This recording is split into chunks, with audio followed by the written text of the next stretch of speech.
I was laid off and fell into debt, but my wife refuses to help me because I am the man of the house and that it is not her problem. Now, she can't believe that I am making her single. I work in a very niche industry, and the last year has been really difficult due to market conditions.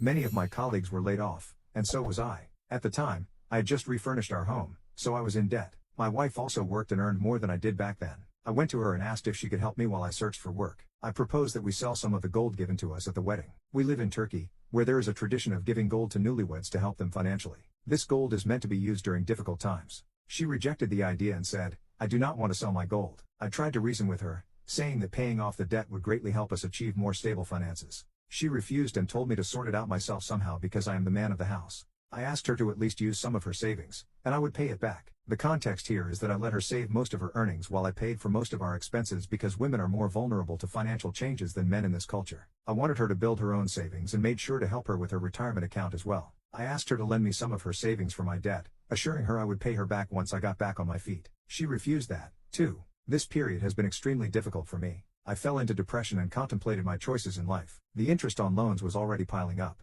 The funny thing is that everything was going great before this, and I thought we would stay together through thick and thin. Sometimes, the banks would call her, and she would call me, screaming that I have to fix everything because I should not let my problems become hers. My older sister helped me pay the monthly installments during that time. At the beginning of this year, I found a great job in the same industry and am now thriving. My wife was all smiles when she found out that I could finally fix my mess. However, I could not look at her the same way after what happened and began divorce talks with a lawyer friend of mine. Last month, I informed her of my decision, and she was served with divorce papers soon after. For her, it was apparently unexpected, and she was shocked. She tried to talk me out of it, but I was firm in my decision. Families tend to be involved with each other here, which was the case for us too. She involved our families as mediators, but I do not want to marry someone who will not help me during difficult times, especially when considering their financial well-being. Most of my family supports my decision, though they would like me to reconsider. I know everything is fine now, but I cannot get over what happened. Update: it has been a rough 3 months, but in the end, we managed to come to amicable divorce terms with my soon-to-be ex-wife.